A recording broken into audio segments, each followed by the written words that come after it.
शुरू हो गई मामो। सुप्रभात, स्वागत है आप सभी का मेरे YouTube चैनल डेली नोट्स में। मैं हूं सौरभ पाठक और आज डेट है 27 सितंबर 2020 और डे है वर्ल्ड टूरिज्म डे। इस वीडियो में जितने भी महत्वपूर्ण प्रश्न आप सभी को दिखाए जाएंगे उन सभी प्रश्नों की PDF फाइल आप सभी मेरे टेलीग्राम चैनल से डाउनलोड कर सकते हैं। टेलीग्राम चैनल का लिंक वीडियो के डिस्क्रिप्शन पर दिया हुआ है। शुभारंभ करते हैं आज की क्लास। पहला क्वेश्चन, एकीकृत पोर्टल यू राइज का शुभारंभ किस सरकार ने किया? तो किस सरकार ने किया? उत्तर प्रदेश सरकार ने किया। यह पोर्टल छात्रों को ऑनलाइन परीक्षा, डिजिटल सामग्री, डिजिटल मूल्यांकन, वेबिनार यानी टोटली मिलाकर के क्या ई लर्निंग प्रदान करेगा। यह पोर्टल राज्य में लगभग 20 लाख छात्रों को शिक्षा, कैरियर काउंसलिंग और रोजगार वगैरह प्रदान करेगा। इस पोर्टल पर उपलब्ध ऑनलाइन ई कंटेंट राज्य के अधिकांश क्षेत्रों में छात्रों को सुलभ हो सकेगा। यह पहला ऐसा पोर्टल है जो कि राष्ट्रीय शिक्षा नीति NEP 2020 के साथ पहला राज्य बना है। उत्तर प्रदेश से रिलेटेड क्वेश्चन है, तो उत्तर प्रदेश के बारे में जान लेते हैं। उत्तर प्रदेश की कैपिटल क्या है? लखनऊ। इसके CM यानी मुख्यमंत्री जी कौन है? योगी आदित्यनाथ। गवर्नर कौन है यानी राज्यपाल? आनंदीबेन पटेल है। राज्यसभा सीटों की संख्या कितनी है? 31। लोकसभा सीटों की संख्या कितनी है? 80। राजकीय पशु कौन है? बारहसिंगा उत्तर प्रदेश का। पक्षी कौन है? सारस। राष्ट्रीय फूल क्या है? पलाश। राष्ट्रीय पेड़ क्या है? अशोक। अभी हाल ही में उत्तर प्रदेश से रिलेटेड एक क्वेश्चन पूछा गया था, बिगेस्ट फिल्म सिटी का उद्घाटन वगैरह या कहाँ होगा? तो कहाँ होगा? गौतम बुद्ध नगर, ग्रेटर नोएडा, यमुना एक्सप्रेसवे के आसपास होगा। इसकी मंजूरी अभी योगी आदित्यनाथ जी द्वारा दे दी गई है। आते हैं नेक्स्ट क्वेश्चन पर। अंतर्राष्ट्रीय परमाणु हथियारों का पूर्ण उन्मूलन दिवस कब मनाया गया? तो कब मनाया गया? 26 सितंबर को मनाया गया। अब हम लोग जान लेते हैं ये अंतर्राष्ट्रीय परमाणु हथियारों का पूर्ण उन्मूलन को इंग्लिश में क्या कहते हैं या अंग्रेजी में क्या कहते हैं? तो क्या कहते हैं? International day for the total elimination of nuclear weapons. यह वैश्विक स्तर पर परमाणु निरस्त्रीकरण यानी उनको बंद कर देना, जो परमाणु से रिलेटेड बम वगैरह, एटम बम, ये सब चीज़ें के लिए काम करता है। यह नेताओं और लोगों को परमाणु हथियारों खत्म करने के लाभों के बारे में बताता है। यानी यह दिवस, इस दिवस का आयोजन UN यानी यूनाइटेड नेशंस द्वारा पहली बार 26 सितंबर 2013 में किया गया था। UN के बारे में जान लेते हैं। UN का फुल फॉर्म क्या है? यूनाइटेड नेशंस है। इसकी स्थापना कब हुई थी? 1945 में हुई थी। इसका मुख्यालय कहाँ है? New York, USA। इसके महासचिव कौन है? एंटोनियो गुटेरेस हैं। आते हैं नेक्स्ट क्वेश्चन पर। हाल ही में अंत्योदय दिवस कब मनाया गया? तो कब मनाया गया? 25 सितंबर को मनाया गया।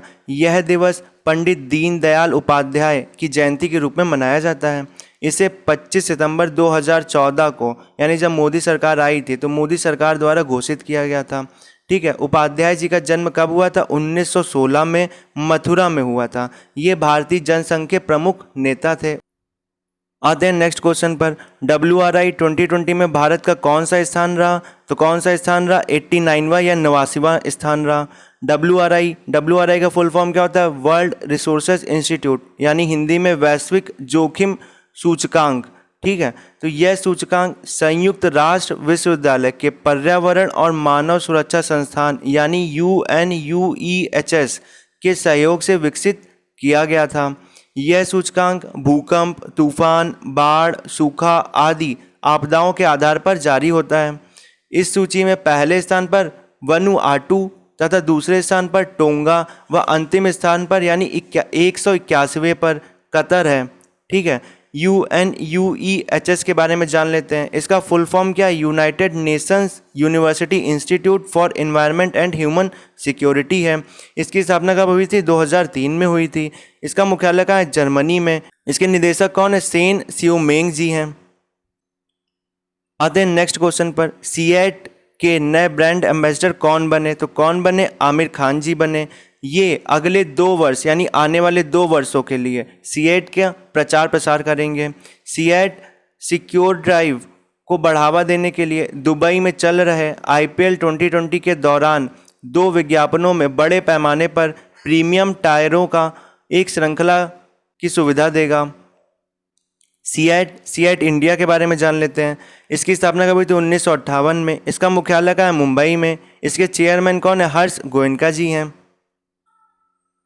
आते हैं नेक्स्ट क्वेश्चन पर। गैर संक्रामक रोग की रोकथाम और नियंत्रण के लिए किस सरकार ने UNIATF पुरस्कार जीता?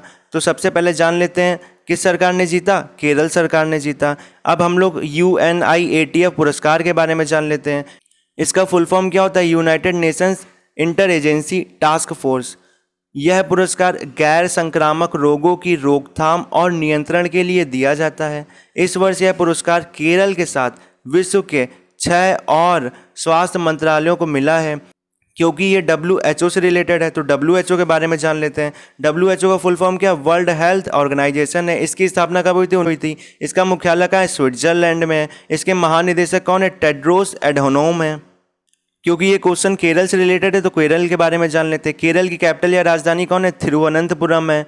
इसके CM यानी मुख्यमंत्री जी कौन है? पिनाराई विजयन है। इसके गवर्नर कौन है? आरिफ मोहम्मद खान है। राज्यसभा सीटों की संख्या यानी केरल के राज्यसभा सीटों की संख्या कितनी है? 9। लोकसभा सीटों की संख्या कितनी है? 20। यहाँ का राजकीय या राष्ट्रीय पशु कौन है? भारतीय हाथी है। पक्षी कौन है? ग्रेट हॉर्नबिल है। फूल का नाम क्या है? कनिकोन्ना है। राजकीय फल का नाम क्या है? जैक फ्रूट है। पेड़ का नाम क्या है? कोकोनट ट्री यानी नारियल का पेड़ है। आते हैं नेक्स्ट क्वेश्चन पर। हाल ही में विश्व पर्यावरण स्वास्थ्य दिवस कब मनाया गया? तो कब मनाया गया? 26 सितंबर को मनाया गया। यह दिवस पूरे विश्व में पर्यावरणीय स्वास्थ्य के महत्व को दर्शाने के लिए मनाया जाता है। इस वर्ष इस दिवस का विषय क्या था? एनवायरमेंटल हेल्थ, अ की पब्लिक हेल्थ इन्वेंशन इन डिसीज पेंडेमिक प्रिवेंशन है। यह पहली बार 26 सितंबर 2011 को मनाया गया था। आते हैं नेक्स्ट क्वेश्चन पर। चुनाव आयोग ने किस राज्य में चुनाव की तारीख जारी कर दी है? तो किस राज्य में जारी कर दी? बिहार में जारी कर दी है। चुनाव आयोग ने बिहार विधानसभा का चुनाव 3 चरणों में करने की घोषणा की है। यह उसकी यानी तारीख या डेट क्या क्या है? 28 अक्टूबर और 3 नवंबर और 7 नवंबर।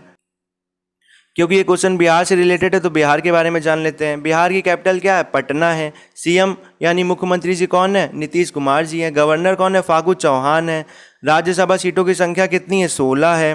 लोकसभा सीटों की संख्या कितनी है? 40 है। पशु का नाम क्या है? गौर। पक्षी का नाम क्या है? गौरैया। राजकीय फूल का नाम क्या है? कंचनर। राजकीय फल का नाम क्या है? आम। राष्ट्रीय पेड़ का नाम क्या है? पीपल। आते हैं नेक्स्ट क्वेश्चन पर। किस संस्थान ने हाल ही में पृथ्वी 2 का परीक्षण किया है? तो किस संस्थान ने किया है? DRDO ने किया है। DRDO का फुल फॉर्म क्या होता है? Defence research and development organisation है। अभी DRDO ने एक और अभ्यास परीक्षण किया था, यानी अभ्यास मिसाइल का परीक्षण किया था। ठीक है, यह स्वचालित यानी अपने आप से टारगेट फिक्स कर दो, दागो और भूल जाओ नीति पर आधारित थी। अब हम लोग पृथ्वी 2 के बारे में जान लेते हैं। यह सतह से सतह में मार करने वाली मिसाइल है। इसका परीक्षण ओडिशा के चांदीपुर में किया गया। आते हैं नेक्स्ट क्वेश्चन पर। सबसे तेज 2000 रन IPL 2020 में बनाने वाले कौन भारतीय प्लेयर है? तो कौन भारतीय प्लेयर है? KL राहुल जी हैं। ठीक है, इस बार का जो IPL और मैच हो रहा है वो कहाँ हो रहा है? UAE में हो रहा है। आते हैं नेक्स्ट क्वेश्चन पर। किस देश ने सितंबर 2020 में जैव विविधता पर मंत्री स्तरीय गोलमेज वार्ता की मेजबानी की है? तो किसने की है? चीन ने की है। इस वर्ष इस वार्ता का विषय क्या था? Building a shared future for all life on earth. इस वार्ता को वर्चुअली आयोजित किया गया था।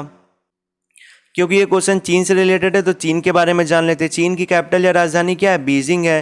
प्रेसिडेंट कौन है? शी जिनपिंग जी है। करेंसी क्या है इसकी? येन। भाषा यहाँ की क्या? मंदारिन, जो कि पूरे विश्व भर में सबसे अधिक जो भाषा बोली जाती है वो कौन सी? मंदारिन है।